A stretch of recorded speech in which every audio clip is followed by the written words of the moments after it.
প্রিয় দর্শক, শিয়াল থাকে জঙ্গলে, বাগানে, বিভিন্ন জায়গায়, কিন্তু এই বাড়িতে একটা মানুষ শিয়াল লালন পালন করতেছে বিগত 1 বছর যাবত।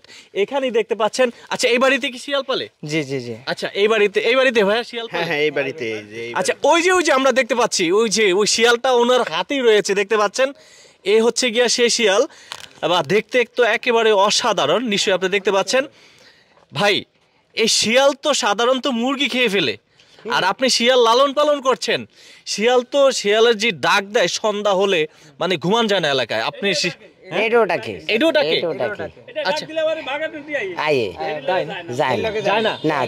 আচ্ছা, মানে অনেক সময়, হ্যাঁ, একটু আপনি যেটা বলছেন আপনার কথা ঠিক আছে। অনেক সময় যদি অন্য শিয়াল আসে, মানে যখন ডাকে, তখন কিন্তু ওই শিয়ালটি চাইলে ওদের সাথে যেতে পারে, যায় না। কিন্তু রীতিমতো শিয়ালের সাথে রহমান রানার ভালোবাসা দেখে রীতিমতো অবাক হয়ে গেলাম। আচ্ছা, এটা কি আপনি অনেক আদর যত্ন করেন? জি জি। মানে এক কথায় বলা যায় শিয়ালের সাথে মানুষের প্রেম, রাইট? জি। আচ্ছা, মূলত আপনার নাম তো রহমান রানা। জি জি। আচ্ছা, কতদিন যাবত এটা লালন পালন করেন? 1 বছর যাবত। 1 বছর যাবত। এই শিয়ালটি কি খাবার খায়? এটারে পুরি খাওয়াই, ভাত খাওয়াই, আমরা বিস্কিট মিস্কিট খাওয়াই, আমরা যা খাওয়াই তাই খাই। সবই খায়? সবই খাই। কোনো বাছাবাছি না? না, কোনো বাচ্চা। চা খায়নি? না, চাও খাইবো। মিষ্টি লাগলে খাবে। মিষ্টি লাগলে খাবে। আচ্ছা, আপনি যখন এই এলাকায় এই শিয়ালটি লালন পালন করছেন, তখন এই এলাকার লোকজন বা কেউ কিছু বলেন আপনাকে? না, কে কি বলবে? এটা তো আর কারো ক্ষতি করে না। আপনার এটা দেখা গেছে বাচ্চা অনেকের ধরছিল, আমি কইছি 3টা বাচ্চা ছোট ছোট খেলেছে, আমি জরিমানা দিয়ে দিছি। এমনি আর কারো কিছু দূরে ধরতে পারে না, বয়স্ক জিনিস ধরতে পারে না, ছোট ছোট বাচ্চা একটু ধরবার চেষ্টা করে। আমি কামড় দেয়? না, এমনি কামড় দেবে না। এমনি কামড় দেয় না? যদি কেউ বিরক্ত করলে জিদ দেখায়, ভয়ঙ্কর। আমি যদি এখন ধরি, ওই যে ধরছেন, এই যে আমি দেখতে পাচ্ছেন এটা, হ্যাঁ, এই যে দেখতে পাচ্ছেন শিয়াল। তো মূলত হচ্ছে গিয়া শিয়াল আমরা জানি থাকি যে জঙ্গলে, নদীর খালে টালে বা এইসব খালের আশেপাশে কিন্তু থাকে। যখন ওরা মুরগি দেখে, সেই মুরগিকে মানে শিকার করার জন্য খাপটি মেরে কিন্তু বসে থাকে।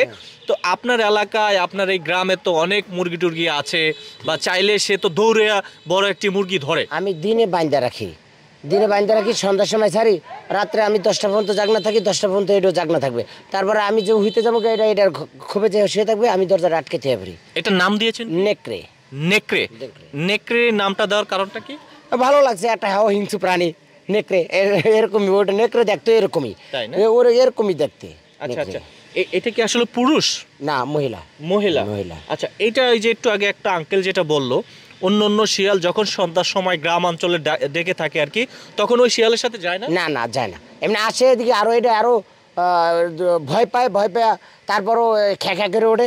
তখন অন্য শিয়াল আমি দেখি, তারপরে দৌড় দেয়, আমার ঘুরে দেখলে দৌড় দেয়। আবার পাশে কুকুর আছে, কুকুররা বাইরে জায়গা, তখন অন্যগুলো দৌড় দেয়, এটা থাকে, এটা আমার এদিকে দিয়ে ঘুরে ফিরে। আচ্ছা, শিয়ালটা যদি কেউ নিতে চায়? না, এটা দিব দিবেন না? এটা আপনার ভালোবাসা? মানে স্ত্রীর থেকে কি বেশি ভালোবাসা? না, স্ত্রীর থেকে বেশি ভালোবাসা না, তবু একটা হিংস্র প্রাণী, পোষ মানানো যায়। মানুষ কখনো পোষ মানানো যায় না। মানুষ বেইমানি করে, কখনো পশু বেইমানি করে না। রাইট, আপনার কথাটা যুক্তি আছে। দর্শক, যারা যেখান থেকে আজকের ভিডিওটি দেখছেন, এই মুহূর্তে কিন্তু আমরা রয়েছি দ্বীপ জেলার ভোলার বরহানুদ্দিন উপজেলা। কোন জায়গাটা রয়েছে? বরহানুদ্দিন, আর 2 নং শেষরা 1 নম্বর ওয়ার্ড, ভোলা বরহানুদ্দিন। 2 নং শেষরা 1 নং ওয়ার্ড, বরহানুদ্দিন, ভোলায় কিন্তু এখন আমরা অবস্থান করছি। সবাই ভিডিওটি শেয়ার করে দিবেন, কে কোথা থেকে দেখছেন, আর কমেন্ট বক্সে আপনাদের মতামত জানাবেন। আর যারা হচ্ছেন এই যে হিংস্র প্রাণীকে আঘাত করে, তাদের উদ্দেশ্যে আপনি কি বলার আছে? তাদের উদ্দেশ্যে কি বলবো, যে আঘাত করে, ও যদি